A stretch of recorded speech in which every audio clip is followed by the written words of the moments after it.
Oke, Assalamualaikum warahmatullahi wabarakatuh. Selamat pagi, salam sejahtera kita semua. Pagi ya, siang kali ini, udah mau siang. Pertama saya minta maaf ya, karena saya telat. Karena dikarenakan saya pagi-pagi ada kewajiban dulu untuk menguji tesis di USU S2.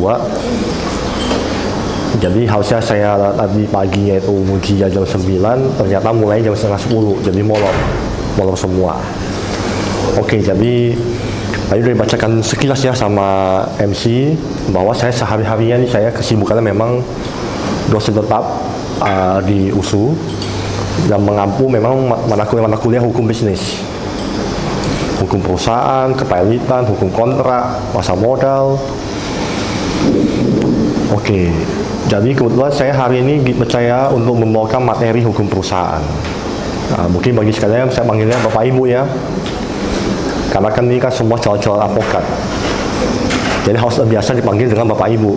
Kan nggak mungkin kan advokat dipanggil kliennya Bang, Kak, ya itu kan informal. Kalau usaha formal, profesional panggilnya pasti Bapak, Ibu. Oke.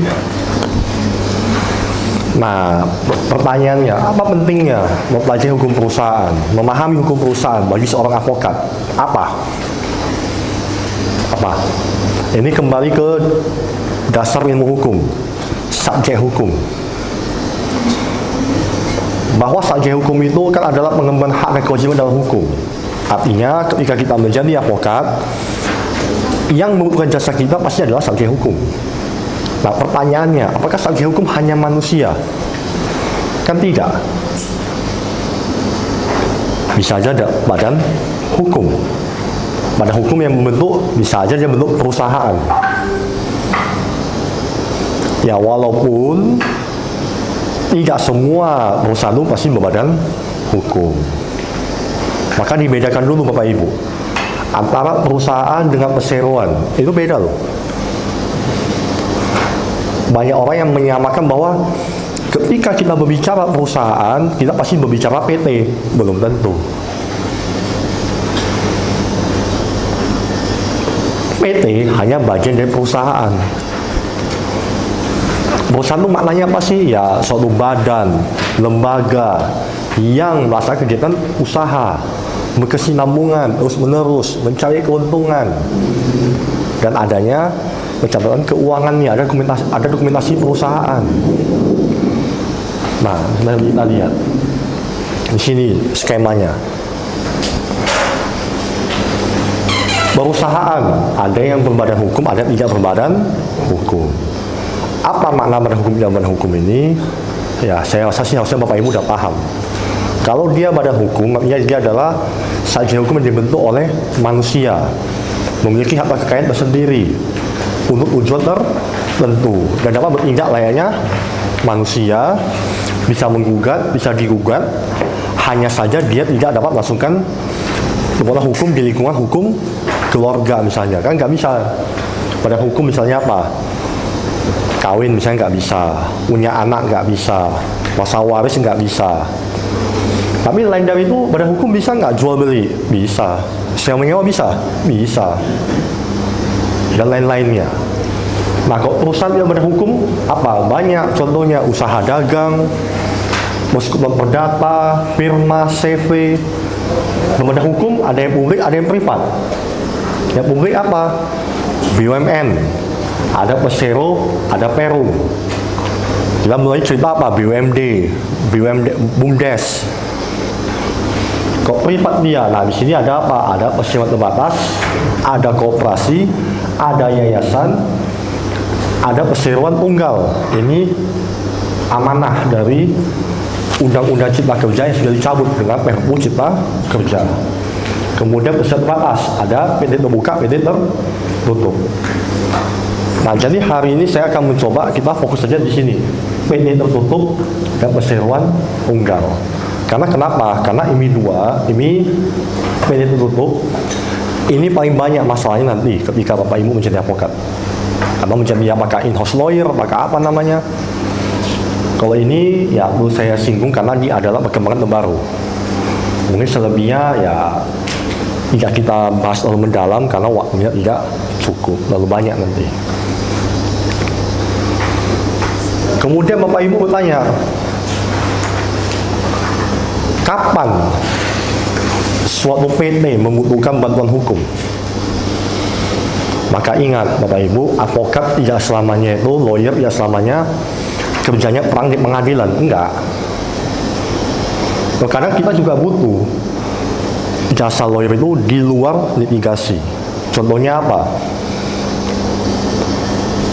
Membuat LO, legal opinion, mereview kontrak, perjanjian-perjanjian, atau bahkan mendraft perjanjian, mendampingi negosiasi, melakukan apa? Uji lintas hukum, kan macam-macam. Kalau dia litigasi yang bagaimana? Ya pasti kita mewakili suatu PT ketika dia akan menggugat atau digugat di pengadilan. Atau bisa aja PT itu menjadi tersangka dalam suatu tindak pidana yang melibatkan dirinya.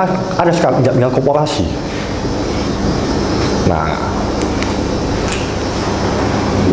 jadi Bapak Ibu perlu dipahami dulu, ketika kita berbicara hukum ini ya, perusahaan, dan dikaitkan dengan PT, itu kita pasti berbicara hal yang bersifat apa? Logika bisnis. Maka kalau ada datang klien yang mengaku dia PT misalnya, kita nggak usah sungkan, minta aja kopi atau pendiriannya, dan kalau perlu minta aslinya juga, kita sesuaikan dulu. Kenapa? Penting ini. Tadi dia mengaku misalnya, oke, Bapak misalnya Bapak Polan sebagai direktur utama dari PT XYZ. Kita tahu dari mana Pak Polan ini ada direktur utamanya. Kalau dia bohong kayak mana? Pak, saya minta ya kopi atau pendirinya, bawa juga aslinya. Kita tengok di belakangnya, betul nggak dia? Kemudian bisa kita lihat aktenya. Ini tahun 2023. Kok aktenya masih tahun 2012 misalnya? Tidak pernah Pak ada perubahan akte selama ini. Dibilangnya, oh nggak pernah katanya. Inilah yang memang terbaru, yang terakhir inilah kata dia. Ya udah, sementara kita pegang dulu itu. Walaupun juga ada cara lain untuk mengecek itu. Kenapa? Karena nanti semua identitas dalam akte itu ini harus terdaftar di Kemenkumham. Ini apa aja sih? Banyak. Mulai dari nama PT, kedudukannya di mana, apa tujuannya, jangka waktu berdirinya, siapa aja megang sahamnya, siapa direksinya, siapa komisarisnya, bagaimana tata cara pemberhentian dan pengangkatan direksi, komisaris, komposisi saham, besar saham, jumlah modal, klasifikasi saham dan perlu, kan banyak lagi yang diatur. Untuk dilihat siapa yang kita minta tanggung jawabnya dulu terhadap misalnya tindak pidana yang dilakukan oleh sebuah PT. Karena apa? Tapi jangan Bapak Ibu menerima kuasa dari orang yang salah, Bapak Ibu kena gugat nanti. Misalnya begini, Budi mengaku sebagai Badu, ngasih kuasa ke Bapak atas nama si Badu. Kemudian Badu tahu, loh kok terima kuasanya, saya masih rugikan nih. Ya bisa-bisa Bapak Ibu digugat atau malah diadukan ke polisi. Hati-hati dengan itu. Suatu PT kita diberikan surat kuasa, kemudian direkturnya seperti yang Bapak bilang tadi, masa jabatannya telah berakhir atau dipecat. Nah, di perkara itu direktur yang baru tanpa mencabut kuasa kita, dia memberikan kuasa kepada lawyer lain.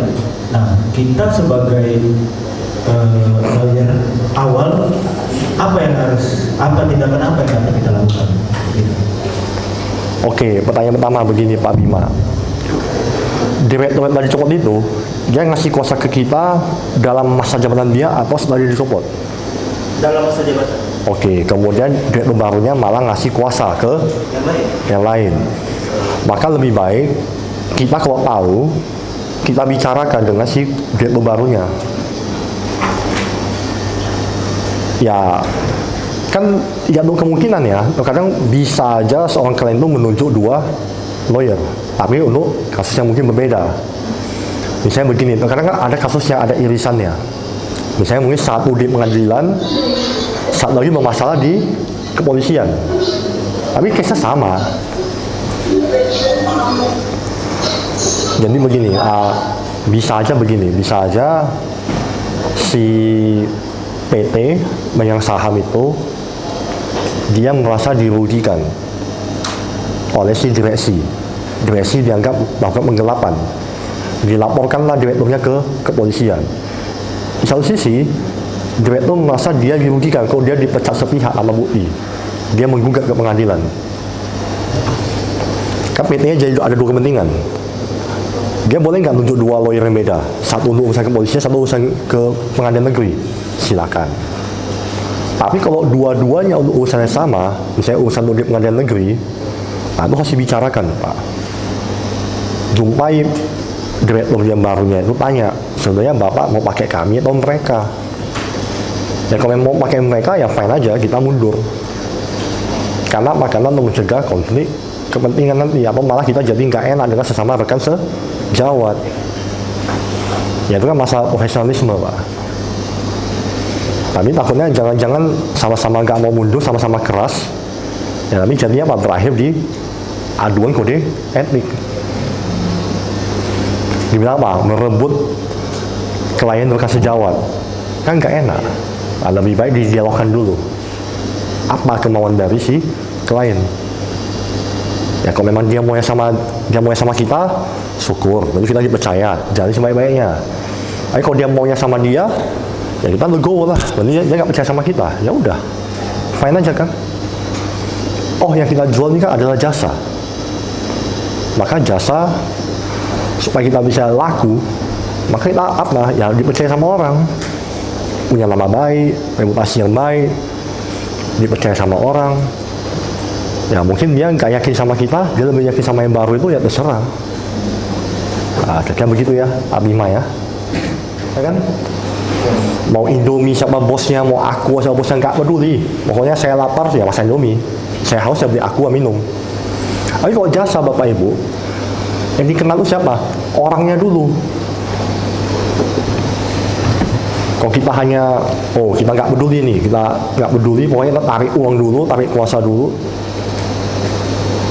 Ya, untuk jangka pendek sih bagus ya. Mungkin kita akan kaya. Jangka panjang, hati-hati Bapak Ibu. Jasa kita jual. Oh ya, tapi mungkin kalau dia bosnya kita, ada temen dia perlu lawyer, dia bilang, oh iya saya dulu pernah nih memakai jasanya Pak Bima, Pak Chandra, orangnya bagus, profesional, tidak ada duitan. Akan berkembang itu networknya. Perkenalkan, nama saya Sandilia Mas Roma. Di sini saya mau menanyakan mengenai surat kuasa nih. Ya. Surat kuasa, di mana maksudnya contoh nih, kita sebagai pengacara dapat menerima suatu kasus. Namun si klien ini telah memberikan data-datanya dan buktinya. Dan ketika di dalam persidangan, alamat itu terbukti bahwasanya palsu yang diberikannya. Itu gimana? Nah ini bagus pertanyaannya. Jadi begini Bapak Ibu, kalau pengalaman saya ya, kalau ada klien datang, baik itu mau dia orang, mau dia badan hukum, satu hal dulu, saya akan minta semua identitas dia lengkap. Ya secara gampangnya di luar pengadilan. Ingat Bapak Ibu, tidak semua nanti yang menjadi advokat peradi itu kerjanya di pengadilan berantem dalam kutip ya, perang di pengadilan, enggak. Banyak juga kok yang di perusahaan, atau mungkin di law firm yang di corporate law firm ya, yang kerjanya ngurusi usaha-usaha non litigasi. Contohnya apa? Nah biasanya ini dikenal juga dengan namanya apa? In-house lawyer, corporate lawyer. Kalau di Medan, setahu saya exposure-nya ya, pasarnya untuk lawyer kayak gini lalu sedikit, nggak ada. Karena di Medan, perusahaan besarnya kan nggak sebanyak Jakarta. Maka di Medan biasanya sih yang laku itu ada lawyer untuk litigasi, gugat-menggugat, atau di peradilan pidana. Tapi kalau ini, nah dia hanya melakukan apa? hal-hal yang kerjaannya sifatnya teknis untuk kepentingan transaksi dari si PT. Nah, untuk menjadi ini in-house lawyer atau corporate lawyer dari suatu PT itu syaratnya saya bilang cukup lumayan berat ya. Apa? Pasti harus memahami apa? Hukum perusahaan, punya mindset bisnis, memahami hukum kontrak, investasi, tenaga kerja, kepailitan, jaminan, hukum perbankan, haki, semua yang berkaitan dengan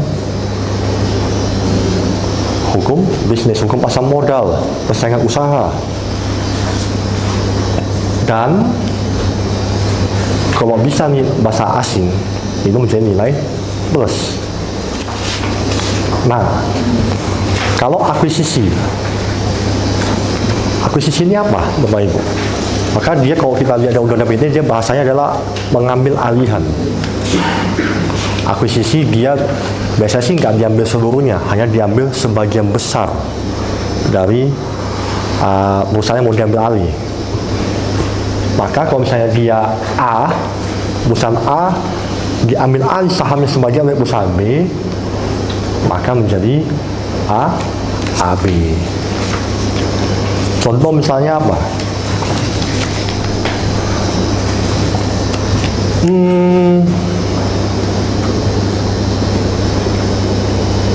Saya mikir dulu, contohnya apa ya? Goto. Harusnya Goto itu bukan merger itu.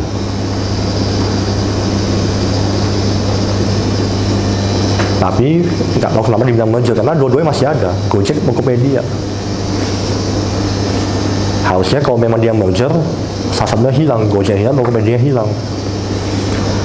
Atau kemarin kita tadi misalnya, BII Maybank. Ketika dulu saham sebagai saham BII diambil alih oleh Maybank, maka dia namanya menjadi BII Maybank. Tapi lama-kelamaan diambil semua hilang, menjadi tinggal sisa Maybank. Akuisisi apalagi Grab, Uber misalnya. Di Indonesia kan seluruh saham si Uber itu diambil alih sama si Grab. Awalnya sebagian, lama-lama diambil seluruhnya. Itu juga akuisisi. Ya, akuisisi itu apa? Dia perusahaan yang diambil alih dia nggak hilang, dia masih ada. Tapi sebagian sahamnya beralih ke perusahaan yang mengambil alih. Maka apa konsekuensinya? Banyak itu. Masalah hak bekerja, masalah pengurusan, masalah modal. Dan juga harus diperhatikan, jangan sampai melanggar ketentuan undang-undang persaingan usaha. Kalau 51 dia hanya bisa menyelenggarakan RUPS. Tapi kalau 80% dia bahkan bisa meminta untuk likuidasi. Nanti baca deh undang-undang PT-nya di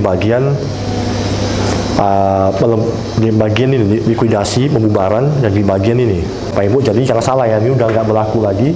Yang berlaku sekarang PRU Cipta Kerja, yang kita tinggal tunggu kapan dia menjadi undang-undang.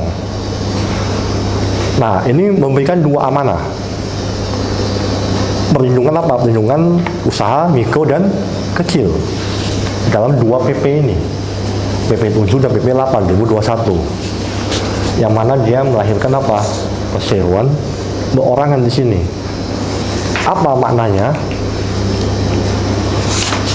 Kalau kita lihat undang-undang PT, kan jelas ya pendirinya minimal 2 orang. Dia tidak bisa menjadi perseroan perorangan. Nah, maka perseroan ini unik. Dia organnya hanya satu. Pendiri yang merangkap direktur. Tidak ada RUPS, tidak ada komisaris.